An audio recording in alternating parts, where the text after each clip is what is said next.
welcome to the Servant Leaders Mindset Podcast, where we are changing lives through servant leaders. Up next. Playing with art, playing with symbols, playing with color is a really easy way to understand how complex our feelings may be in a life transition, whether it's a career change, becoming an empty nester, moving, or more serious things, serious illness, a death, a divorce, right? There's transitions run the spectrum. There is a broad range of emotions that if we aren't paying attention, if we're just trying to get through whatever has ended, through that messy middle into whatever the new is, you can't rush that as much as we want to. Hey everyone, welcome to the show. Today, I'm pleased to introduce my special guest, Miss Susan Hensley. She is a transformational coach, a public speaker, and an author. Drawing on her extensive background in human resources, coaching, and journalism, Susan's mission is to empower people to unlock their inner wisdom, creativity, and sense of play. She uses what she calls art journaling with her coaching clients to silence their inner critic, tap into right brain problem solving, healing, and self-discovery. Welcome to the show, Susan. Oh, thank you so much for having me. I'm really happy to be here and looking forward to our conversation. Yes, me too. So most of us are familiar with journaling through writing, right? And as a vehicle to express some of our inner emotions. But can you explain how art journaling is different? So it's different in almost what it sounds like. So when we journal, we're using words to express ourselves. In many cases, I've been a lifelong journaler, and I start my journal sort of with the date, where I am. I'll put lots of times like Monday or Wednesday, and I list some things and then maybe get into how I feel. With art journaling, you're really using, if you will, color or collage to express yourself. So it's a much more holistic sort of feeling way. Both are terrific tools. I do both. And I've found adding art journaling to my journaling practice was fun. It helped to free some of the thought loops because you're expressing yourself through your own symbols. You're experimenting. It's sort of forcing you to be creative. Many times we don't have the words to get under things, or people will find in written journaling, they just go over the same things over and over again. Whereas when you're playing with art, there can be a different unlock that people experience. So they're very similar in that they're private. And I think that's one of the most important things in silencing that inner critic. Just like no one is going to read your private journal, you're writing your own thoughts, the art you are playing with, the art you're making isn't for display. It isn't for someone to look at and criticize. It's just for you to be processing in what feels good that day. So that's the beauty of both of them, is it creates a safe container for us. I'm glad you said that it's private, because not everybody is artistic, and that's not an area that they flourish in. So if it's something that they can relate to, but other people would look at it and say, that looks like, to me, like I draw stick people. I'm just not, very basic in terms of the visual arts, that kind of stuff. So I think the key, and I've realized the people who enjoy playing with art journaling the most are those who view themselves as non-artistic. I don't view myself as artistic. I absolutely use stick figures, trees, flowers. It's one of the great unlocks is when we are children, really about the age 4 to 6, we have lots of art supplies. That's just something that little children are given in different places. Even you go to a restaurant, someone hands you a few little crayons, right? And no one at that stage is really criticized. They're just drawing to express themselves. I really work with clients to be at that stage, to view it as play, stick figures, whatever you loved to draw when you were that age, in some of the opening exercises of workshops, and even if your listeners want to try this, think about what you love to draw at that age. I've heard all sorts of things: bunnies, trees, geometric shapes. A lot of people drew hearts, suns, clouds, right? Any of those things, start there. Because you want to tap into play. That's one of the other differences when I'm working with people. If they say, well, I keep a written journal, many times we come to the written journal with our adult minds. I want you to come to the art journal going back to like that childlike curiosity, playful sense, because that's really where creativity comes from, knowing no one is going to see it. You can make a big old mess, you can draw precise lines, you can really do whatever you want. It becomes a place in a way that many times written journals don't. I was giving a talk last week, and a person brought up how much they miss doodling. They used to always doodle, and now they take notes on their phone in meetings or on their computers. And she was sharing it was harder to pay attention without the doodling. We were talking about it, that when you are using that hand-eye coordination, it actually helps us focus, which is so important in our modern society with all the distractions. It's fascinating. I was thinking as you were talking, what about, when I thought about, when you were talking about tapping into your childhood, I was thinking about other types of art materials like Play-Doh. And do you use those as well, or other forms of artistic expression that some people like the crafty kind of things? Oh, yeah. Is that helpful with this as well, this process? Absolutely. I'm a huge fan of Play-Doh and Elmer's glue stick. I mean, so my true favorite thing is actually it's this Elmer's glue stick. It's purple. I buy the big, thick one, and I love collaging. But any of those things that you loved as a kid, it could be finger paints, it could be watercolors, could be different kinds of clay.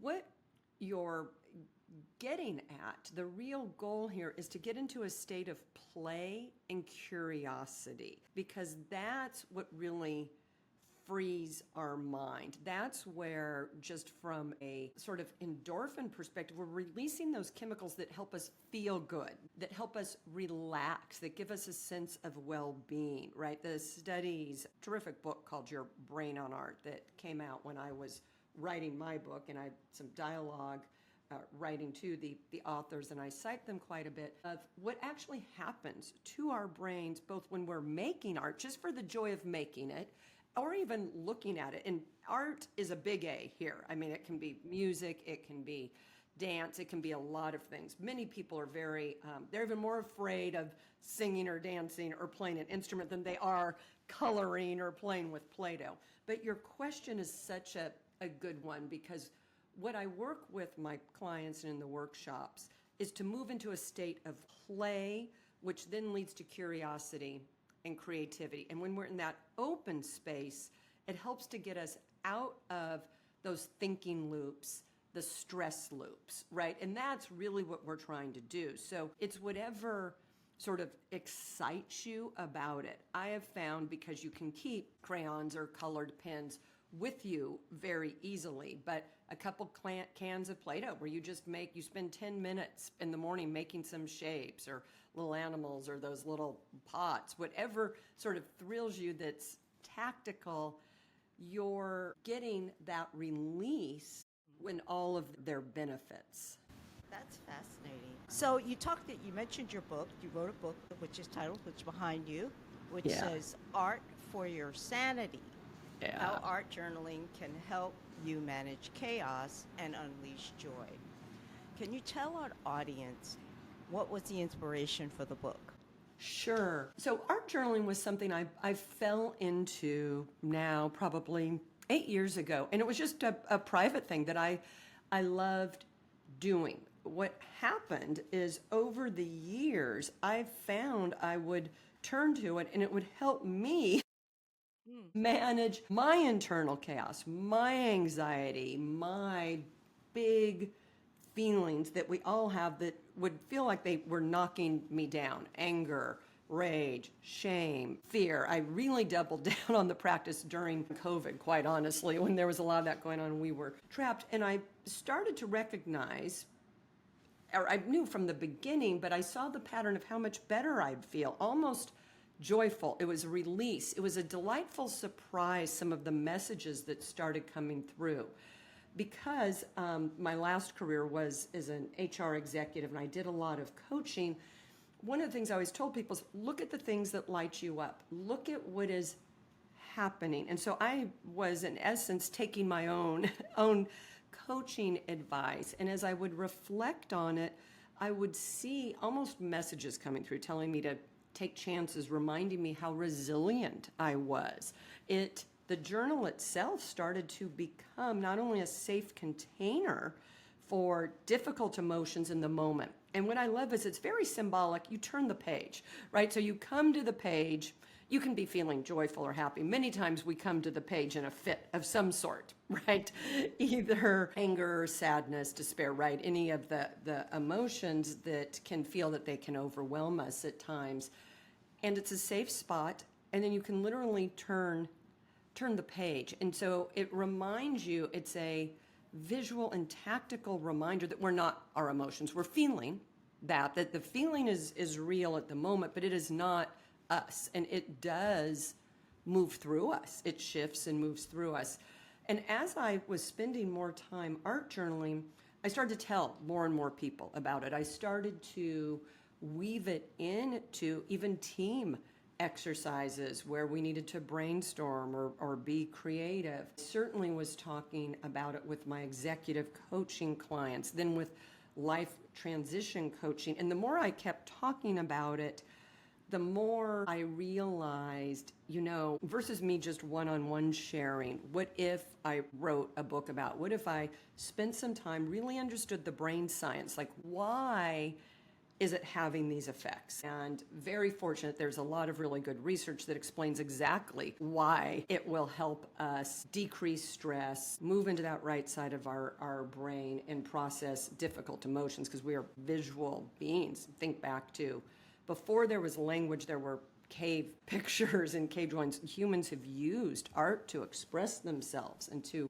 connect. And so the book became a really natural way to share something that I found just to be really helpful. It is not a replacement for therapy or coaching. It is a tool. And when someone enjoys the tool, when you have a need for it, it's just very, very powerful. So I try and keep it into the space where it fits. And because a lot of people haven't heard about it, it just seemed like a book was a good way. Plus, in being a tool, it's got a very low barrier. I recommend using very inexpensive materials. You probably have things around your house now that if you wanted to start to play with it, you can. And I think so many things in our society have what I call high barriers. You have to get all the right equipment or all of this. And I thought the fact that it was so easy to start to do, a book might be just what people needed to encourage them to give it a try. Yeah, I think it's fascinating. As you were talking too, I was thinking about, when we take, as executives, we take people on retreats or staff retreats, that kind of thing. And I was thinking, everybody's always thinking about what's the icebreaker? What are we going to do as an icebreaker? And I always felt like it was like we were lost. And because they're so common, but to use something like this, I think would really make a difference, cause people to relax, because they're probably already tense. Just even though it's a retreat, it's supposed to be relaxing, but in some cases it's not. And it's a great way to break the ice too, and trying to get to know your employees on a group level as well. Yeah, the first couple times I did it in a corporate environment, well, the first time I wasn't sure how it would work, and it worked so well. And yeah, I did it after lunch on a 2-day strategic planning workshop. So it was very, very serious. And they'd already been working the first half day. And after lunch, I thought, oh my gosh, what is this going to be like? And in just the first 2 exercises where people spread out, I put on music, they're short, they're time, no one's needing to share it, but we're talking about what it's bringing up and different feelings. People got to know each other very differently because it was a different lens, and they were only offering what they wanted. But one of the funniest stories, and I will share this because I spread them out, was first 3-minute exercise, and it was just, all you need to do is fill the page. And there was upbeat music, and afterwards I said, how'd you feel? Very serious person who was sort of over in the corner and had a big, serious job. She said, I absolutely loved it because it was all mine. I'm a twin. No one knew she was a twin. And I always had to share everything. My crayons would be being grabbed. This was just me. It was like she was 4 or 5 sharing her joy. And also it was a really interesting insight that sometimes in icebreakers people will share, they're a twin or not. It had never come up, but it was just those feelings and how much it meant to her to have something. Everyone laughed. It was very, very safe and very fun. But just in terms of what comes up that people want to share and what it made them think of was really, in many ways, didn't sound deeper, but things that don't always come up in that way. Right, and the feeling. So it was fun to hear the first time, and then they did afterwards, they did surveys, and I got the feedback about a month afterwards. It was everyone's favorite part of the retreat. Overall, they thought it was great, but that they really loved having time to be creative. It relaxed people. They felt they did better work after it because I did about a 2-hour segment, and then they had more work to do, and then another whole day. I thought that was really interesting that it made the rest of the discussion more creative. I could see how that would. Yeah, I could see how that would. And something that you said about engaging play. Yeah. I think most of the trauma, and I told you that I worked for an organization, mental health organization, where the therapists did use art as a way of, because children process things differently than adults do. And so my question to you with your coaching clients is, most things happen in those childhood years that are not dealt with. And are you using that as an interpretive lens, meaning things they might see, of course, pulling out what they might see themselves, but perhaps things they don't see that you might see through the artwork? Yeah. And so, yes, I am, here's sort of the disclaimer, and that I'm not a licensed art therapist. Sure. It's funny because I've been looking more and more into it because I am so passionate about it. But what's so interesting is when we step back and I'm asking, the questions I typically start with, how'd you feel doing it, and how do you feel now? What is happening in your body somatically? So not what'd you draw, what are you thinking, how do you feel? Many times if people spend a few minutes really paying attention to what they're feeling, tight, giddy, buzzy energy, right? It can be a full spectrum, right? So if something maybe difficult is coming up, it will show up. They will feel it somewhere, a clenching in the stomach, racing heart, sweating palms. And then, so it's a series of questions. What about this? Are there words? I mean, to your point, why it's used with children, because children don't have the words. So it's actually taking what we don't have the words for from when we were children. We didn't have the words. We didn't have the way to process it, moving it, many years, decades in many cases where there is some language, but yet we still have to go back and say, what about this? I felt like I always had to be perfect. I always had to be on. I couldn't disappoint. If, what that symbol means, because I may look at a symbol and think it means one thing, and the person who drew it feels very differently about that. I work with people a lot in defining their own symbols, right? Because for a person who felt like they always had, I work with a lot of people, women very specifically in this case, who are working on trying to not be as perfectionistic. Where do they want to have mastery and competence? So we work a lot on, you don't have to be, people are like, I'm either a disaster or I'm working to make everything perfect. It's like, well, no, that's very extreme thinking. There's areas in our life where we want competence and mastery.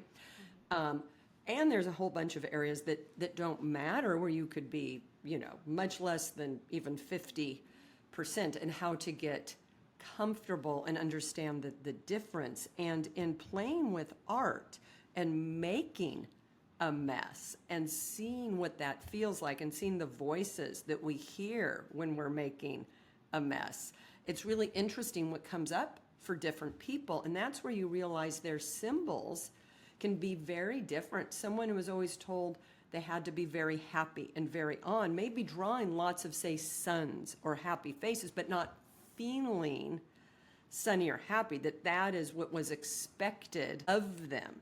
And so we try and really work with, how do you feel when you draw that versus, say, my interpretation of a sun or a happy face that could be optimistic or sunny, how we think of it culturally. So spending some time with adults, understanding their own glossary for how they're using the symbols that they're unaware of, right? Mm-hmm. Absolutely. Yeah. Yeah, you were talking about also, when you talk about symbols, you also use color. What is your concept that you talk about in your book about duality of color? Yeah. What does that mean, and how does that help you with clients? Yeah, it's interesting. It helps a few ways. The very first one is color, just like I was using an example with a sun or a smiley face. Let's just take the color blue. It can symbolize tranquil or sad, and it symbolizes many other things. But if you think of a beautiful blue sky, a blue ocean, people will associate, if you use the other word, tranquil or open. But there's obviously in our society, when we say someone is blue, it can mean they're sad or depressed. So what I try and work with in the duality is all the things that any one color can represent to us at that moment, right? So it's just like a feeling passes through. If we are, and I'm just going to stick with blue because it's easy right now. If we're using a lot of blue, it can just be your favorite color. You may have blue eyes and everyone's told you look great in blue, right? I mean, we each have our own personal associations, and it goes back, if you even think about it. Children, if you go up to a child and you say, what's your favorite color? They have a favorite color, or they ask you what your favorite color is. And it's an interesting currency that kids talk in, and yet it really sort of means something. It's like, why is yellow your favorite color? Like, do you know why? And many times just it makes me feel good, it's happy. So we talk about how a color can be both things. And that's the duality, that as we are moving through a life transition, because that's really the coaching I do, we can be both happy something is ending and need to grieve that it's ending. Something that may feel tragic may be making other things possible, and we may feel a lot of guilt about that as we go through a life transition, right? So that's that both things can be true. And playing with art, playing with symbols, playing with color is a really easy way to understand how complex our feelings may be in a life transition, whether it's a career change, becoming an empty nester, moving, or more serious things, serious illness, a death, a divorce, right? Transitions run the spectrum. There is a broad range of emotions that if we aren't paying attention, if we're just trying to get through whatever has ended, through that messy middle into whatever the new is, you can't rush that as much as we want to. As much as it may look like we're powering through it, all of that inner space, how we say goodbye to something, how something ends, what it's like as we're establishing new routines and getting used to something new, and then what the new thing is really like, takes a while. And that's where all that duality exists. And like I said, one of the simplest ways to explain it is just even in a single color, but then it's in, think of the moon and the dark. You can't even see things without contrast. And that's why the contrast is actually so helpful to people. And that's the duality I talk through. But we want as humans things to be simpler and easier than they are. And I think giving people a simple and easy way to understand it's okay to be feeling multiple things right now. is helpful. It just gives you a lot of permission not to try and ask why, but to accept I'm feeling, bittersweet's a really used term, right? You think of it at graduations or weddings, whatever, that you're both happy and there's a sadness about a new stage going on. And I work a lot with trying to help people just feel more comfortable with that tension. That's interesting because you use art to also do self-discovery, which I think, and I guess I'm assuming gain clarity because that's what Yeah. a good coach would do. Yeah. But I'm also interested to know, like for instance, there was someone that I interviewed not too long ago who was trafficked, Oh. sexually trafficked. And Horrible. her therapist actually used art. She noticed that she engaged in art in a very interesting way where she has beautiful artwork, did a showing, but Wow. this was her road to sort of a self-discovery. Has any of your clients maybe noticed that art might be something that is in their future or brings clarity to perhaps their purpose in life? Yeah. Certainly clarity of purpose. I have yet to discover, but I know they exist. And actually, the person who taught me art journaling discovered art, and she now creates art and sells her art. So it is interesting mean, yeah. how, so that is a path. What I try actually very hard to do, because so many people, I continue to be surprised how afraid people are to play with art. Even if I say you're going to crumple it up and throw it in the trash, you are not going to show it to anyone, there's a lot of fear and self-criticism. So what I do is I actually try and go the other way. I think it's I don't want to say the rare person who becomes the artist, because you've just talked with a person who did, and I know a person who did, and it was us sitting around my story is she was a coworker, and she was in a big corporate job and had always been in different corporate jobs, had an MBA and was very career focused. And she severely broke her ankle and had to have surgery and was laid up and couldn't move. So she took some online art classes and found really an amazing talent and started to be able to sell some of her works. And so a few of us are just standing around at work the way you do, saying, we have no artistic talent. And we're saying, oh my gosh, I cite her in the acknowledgments in the book. I'll use her name. It's like, Adele, you're amazing. You had all this hidden talent, blah, blah, blah. I can't draw anything. I'm a stick figure, right? And it was really her saying, well, it's really just, it's fun. I started just to relieve the boredom of not being able to move as my ankle healed. And she sort of said, come over on a Saturday. We'll have some wine, cheese, couple hours. I'll teach a few of you about the color wheel. And I went thinking would have fun and started to play with paints. And that's when I felt like my inner artist come alive. But I made a brown mess that I loved. It was just that I tapped into that 5-year-old and never wanted to go away from that. But most people I try and keep in that play place, but where they can discover purpose. So here's the second part, can be not that I'm going to be an artist, but remembering some of their childhood dreams, what they really loved to do, can really help with hobby discovery, a career transition. It can bring up not so much I'm going to be an artist, but why am I drawn? Say they're playing with collages and images. Why am I drawn to these images? What do they represent to me? Could be healing, could be working in nature. I mean, it could be any number of things, cooking, decorating. And it's like, what does that mean? And do I want to pursue that? How is it making me feel? So in terms of finding purpose and clarity around that, absolutely. But I do think it's actually a hindrance if people think they're going to discover a latent artistic talent and sell pictures in a gallery. I think that keeps many people too scared.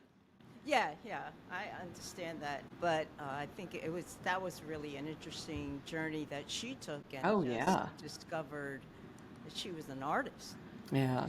And was able to even share some of the things that were inside, but also others could relate to that perhaps had similar experiences.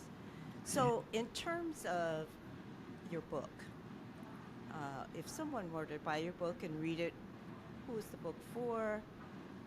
And what are some of the primary lessons that you think that they would learn by reading your book and delving or to getting involved in art and using that as a way of self-discovery? Sure. So the book I have found really resonates with people who are feeling life transitions or a lot of chaos in their life. That there's, I mean, that's why the main title being Art for Your Sanity. If I could have used the main title as like chaos, chaos to joy, I probably would have done that. My people I work with to publish the book felt like that isn't the way you go. But it works really well for people in big transitions. And that's where I do a lot of my coaching, where things aren't clear. And the answers, and this is true for everything, need to come from inside. You can't just go to someone and say, what should I do? Or even if you have people telling you what should you do, it's not right for you. That's where playing with art, which is why for children it works so well, and actually for the woman you were just saying, because she had so much to process, and others can recognize that emotion and feeling coming through. So in the book, it introduces people to just what is it. I start with what is it, and then why does it have these effects? That's where I get in a short segment, but what is the brain science? Why is it unlocking creativity? How does it help us tap into our inner wisdom and inner knowing? And then we get into different stages. You start with play, then curiosity, and then really sort of that introspection and almost being able to use it as an internal guidance system, if you will, with symbols. So those are the people, like I said, people in deep transitions that I have found benefit the most. The one thing I will say is someone who's maybe not in a transition but feeling overwhelmed, a few minutes of play can be such a good release. And they may not be doing it to tap into any deep inner wisdom or to remind themselves how resilient they are, but the few minutes a day of some creating can really add, like I said, the serotonin release, the dopamine hit. It can just give you that little bit of boost on days you sort of feel like you can't breathe. Mm-hmm. Yeah. I like what you said about that. I also like what you said about the fact that coaches are not mental health experts, No. but at the same time, I think that coaching, even along with therapy, Yeah. and I found that with clients that they were in therapy, but they felt good enough to make that transition, but they needed a little help along the way in addition to what they had already foundationally was able to receive from a therapist. Yeah. So it helps to, and some people, they may not need a therapist. They Right. just need somebody to hold their hand through the transition and help them to understand their humanity through it. And it's okay to feel the way you do, but here's how you get beyond being the old. Exactly. Yeah, and I appreciate what you say because I've had many great therapists in my life and benefit greatly from them at different stages, right?